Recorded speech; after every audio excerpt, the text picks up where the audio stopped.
And this is why, after complaining a bit and Moses saving them from their thirst and complaining through striking the rock at Horeb, God has Moses take them to Mount Sinai, where the Israelites receive the tablets of stone and the tabernacle and the Ark of the Covenant, the most sacred objects in the Jewish faith. Now the question is, why did you go to a mountain to get me this stuff? Because the tabernacle, remember, they're in the wilderness, they're carrying all their possessions, all their cattle, all the things to survive.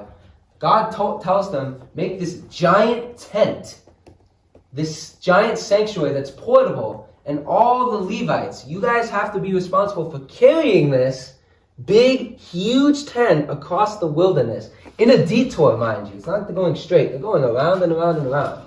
Why would God have them do this?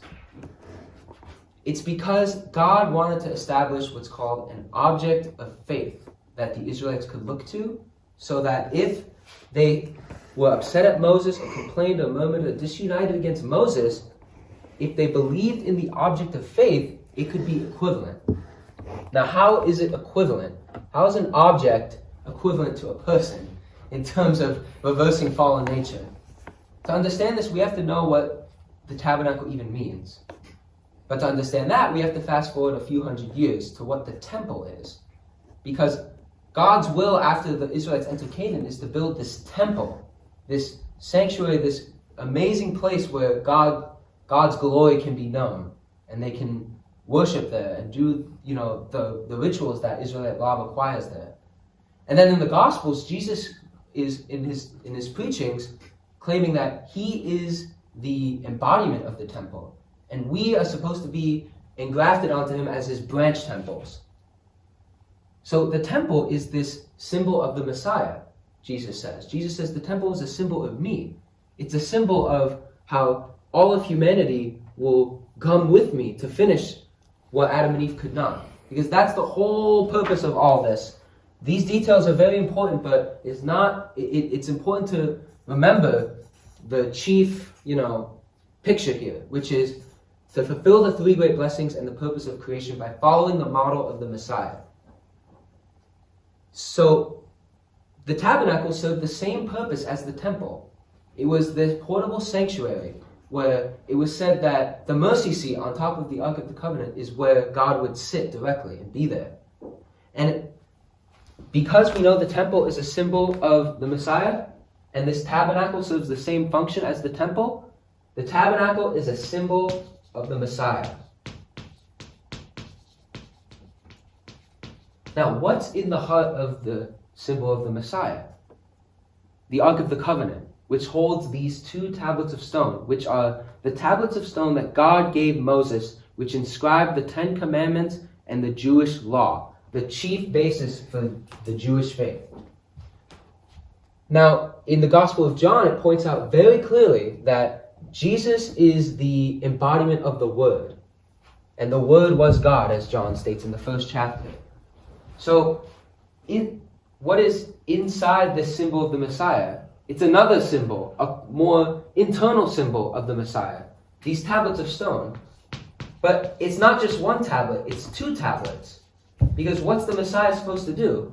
It's to find not just do it himself as an ideal man, but find an ideal woman, find an ideal spouse. Because only then can this four-position foundation really be restored, really be able to be created in the ideal that God intended. And it's done so through following God's commandment, following the Word, which Adam should have done in the Garden of Eden. So, we know what the tablets of stone symbolize: Jesus and his bride. The tabernacle, the symbol of the Messiah. So if the Israelites view these symbols as a symbol of the Messiah, it's in place of Moses as the central figure. So if any of the Israelites were complaining or murmuring, if just one person treated the tabernacle and tablets of stone and exalted it and attended it, even though it was just a big tent, as a symbol of the Messiah, God could work through that person. And that means he's giving a contingency not just for the Israelites, but in case Moses loses faith, in case Moses slips up, which, as we've learned from history, is possible, despite the incredible faith they have.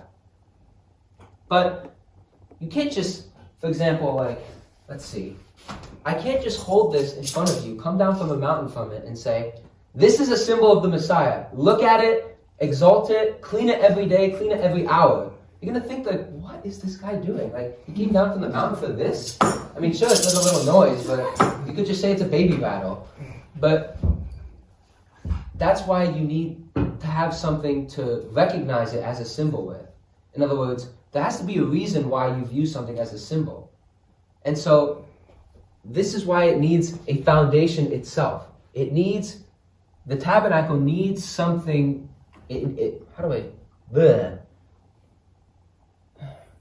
people need to recognize it as a symbol. And they can't just do it by you telling them. There has to be a reason why, an event why. Which is why God had Moses and the Israelites create a foundation for this tabernacle, to secure it as a symbol, to secure it as the object of faith.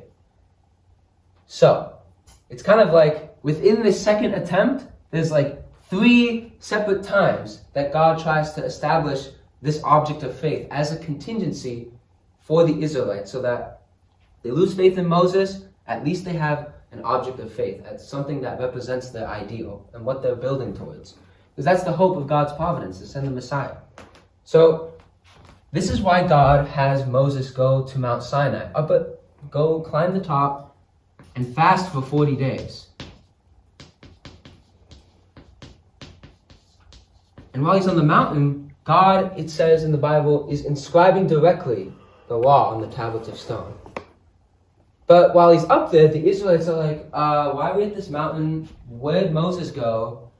He's done nothing for us. We're hungry, we're thirsty. Let's build a golden calf and say, this is the God that led us out of Egypt. This is the God that saved us. And he told, Aaron, Moses' right-hand man, they convinced him to make it for them. And then Moses comes down and he's like, are you kidding me? I fasted for 40 days.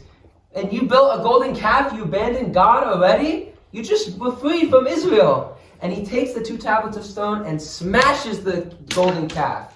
Smashes it out of pure rage and anger. You can't believe that the Israelites did that. They can't believe they thought that a calf saved them out of Egypt. That the calf sent the angel of death into Egypt. That a calf parted the Red Sea. He couldn't believe that.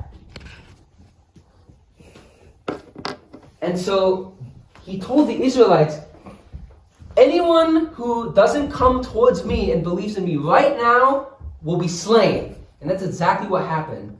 He had all of the people that went towards him smite and kill all of the Israelites who refused to believe in him. Because this was such a danger.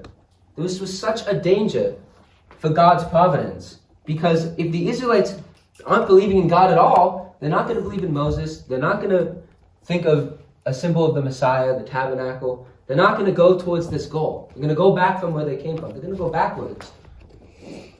But because of this, there was no foundation of substance, and Moses had to do the same thing again. Go up to the mountain, fast for 40 days. And this time, the Israelites were faithful, because they was like, oh my God, this guy is a crazo. He might kill us. Let's just wait. Let's just wait. Anything's better than what Moses did